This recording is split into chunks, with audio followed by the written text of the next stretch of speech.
Hello बच्चों, चलिए प्रश्न को पढ़ते हैं। पादपों के रंध्र खुलते हैं। पहला है कैल्शियम आयनों के भीतर की ओर प्रवाह से, दूसरा है पोटेशियम आयनों के भीतर की ओर प्रवाह से, तीसरा है पोटेशियम आयनों के बाह्य प्रवाह से, चौथा है हाइड्रोजन आयनों के भीतर की ओर प्रवाह से। तो आइए देखते हैं इस प्रश्न का हल क्या होगा। इस प्रश्न में हमसे यही पूछा गया है कि पादपों के रंध्र खुलते हैं। तो बात करते हैं सबसे पहले मुख्य अवधारणा की। मुख्य अवधारणा इस प्रश्न में हमारे हो जाएगा रंध्र। रंध्र क्या होते हैं? ये छोटे छोटे छिद्र होते हैं। छोटे छोटे छिद्र होते हैं पत्तियों में, और इन्हीं छिद्रों के द्वारा गैसों का आदान प्रदान, साथ ही साथ वाष्पोत्सर्जन प्रक्रिया संपन्न होती है। गैसों का आदान प्रदान जैसे कि पेड़ पौधे क्या लेते हैं, कौन सा गैस? कार्बन डाइऑक्साइड, छोड़ते हैं ऑक्सीजन। वाष्पोत्सर्जन प्रक्रिया की बात करें तो इसमें जल की क्षति होती है वाष्प के रूप में। अब इस प्रश्न में हमसे जो पूछा गया है कि पादपों के रंध्र खुलते हैं। रंध्र में जो है कुछ कोशिकाएं पाई जाती हैं। रंध्र के संरचना की बात करें तो इनमें कोशिकाएं पाई जाती हैं। रक्षक कोशिका एक होता है। रक्षक कोशिकाओं की संख्या 2 होती है। 2 रक्षक कोशिकाएं पत्तियों में प्रत्येक रंध्र छिद्र को घेर लेती है और उनके केंद्र छिद्र के खुलने और बंद होने को नियंत्रित करती है। अब क्या होता है? पोटेशियम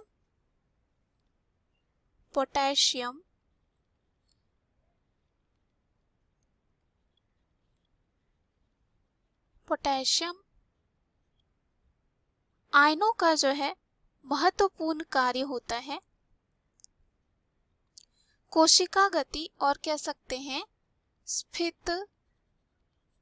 स्फित परिवर्तन करवाना।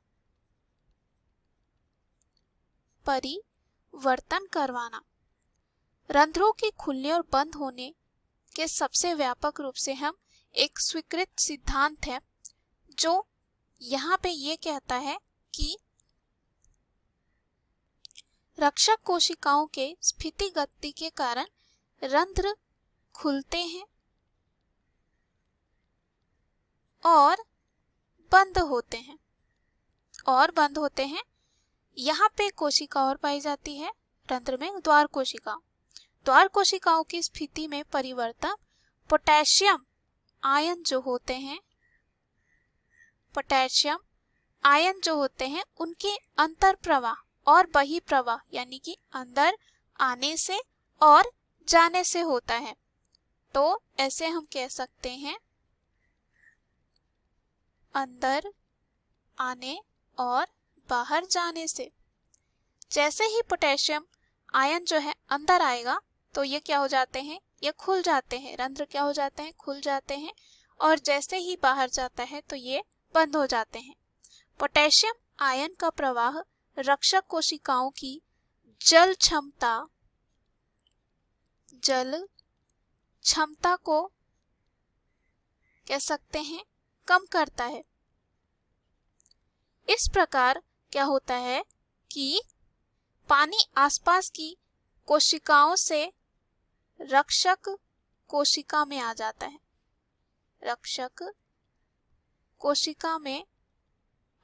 है।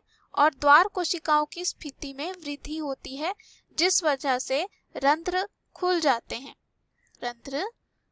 हैं। इसी तरह रक्षक कोशिकाओं से अगर पोटेशियम आयन बाहर चले जाते हैं तो इससे पानी की क्षमता क्या हो जाती है? बढ़ जाती है और रक्षक कोशिकाओं से पानी क्या होता है? बाहर निकल जाता है। इस प्रकार क्या हो जाता है? ये छिद्र जो है क्या होते हैं? द्वार कोशिकाओं की बात करें तो ये बंद हो जाते हैं। जैसे ही यहाँ पे कह सकते हैं पोटेशियम आयन अंदर आता है। तो क्या होता है, जल क्षमता को कम कर देता है। इस प्रकार पानी आसपास की कोशिकाओं से रक्षक कोशिकाओं में आता है और द्वार कोशिकाओं की स्थिति में वृद्धि से रंध्र छिद्र खुल जाते हैं। फिर यहाँ पे क्या होता है, जैसे ही ये बाहर जाता है तो उसके विपरीत हो जाता है, यानी कि ये बंद हो जाता है। अब क्या होता है कि पोटेशियम आयन अगर बाहर चले जाते हैं तो आयंस का संतुलन नहीं हो पाता है। इस वजह से जैसे ही ये बाहर जाता है तो कुछ आयंस आते हैं, जैसे कि H धनात्मक आयन आते हैं ताकि ये संतुलित हो सके। और इस प्रकार H धनात्मक आयन के बदले हम कह सकते हैं पोटेशियम आयन यहाँ पे होता है, और पोटेशियम आयन जैसे ही यहाँ पे बाहर निकलता है ये अंदर जाते हैं, और जैसे ही यहाँ पे कह सकते हैं जो हाइड्रोजन होता है और यहाँ पे H धनात्मक आयन बाहर निकल जाता है तो पोटेशियम आयन अंदर चले आते हैं। तो इस प्रकार हम कह सकते हैं संतुलन बना रहता है। अब हम देखते हैं विकल्प में। पहला विकल्प दे रखा है कैल्शियम आयनों के भीतर की ओर प्रवाह से। पादपों के रंध्र खुलने और बंद होने में कैल्शियम का योगदान नहीं देखा जाता है। कैल्शियम की बात करें, ये जो है एक यहाँ पे इनका कार्य ये होता है, पौधों की वृद्धि में अगर ये कैल्शियम आयन नहीं होते हैं तो कह सकते हैं पादपों की वृद्धि क्या हो जाती है, रुक जाती है। तो ये क्या हो जाता है, गलत। दूसरा है पोटेशियम आयनों के भीतर की ओर प्रवाह से। तो जैसे ही यहाँ पे हमसे पूछा गया है रंध्र खुलते हैं, तो हमने देखा जैसे ही पोटेशियम आयन अंदर आता है रंध्र क्या हो जाते हैं, खुल जाते हैं। तो ये क्या हो जाएगा, इस प्रश्न का सही उत्तर हो जाएगा। अब तीसरा है पोटेशियम आयनों के बाह्य प्रवाह से, यानी कि बाहर जब चला जाता है। तो बाहर जब चला जाता है तो ये बंद होता है जो रंध्र होते हैं, तो ये क्या हो जाएगा, गलत। चौथा दे रखा है हाइड्रोजन आयनों के भीतर की ओर प्रवाह से। नहीं, जब हाइड्रोजन आयन बाहर जाते हैं तब ये रंध्र खुलते हैं, उसके बदले क्या आता है, पोटेशियम आयन आता है। तो यहाँ पे ये क्या हो जाएगा, गलत। दिए गए प्रश्न का सही उत्तर बी है। आशा करती हूँ यह उत्तर आपको समझ में आया होगा। धन्यवाद।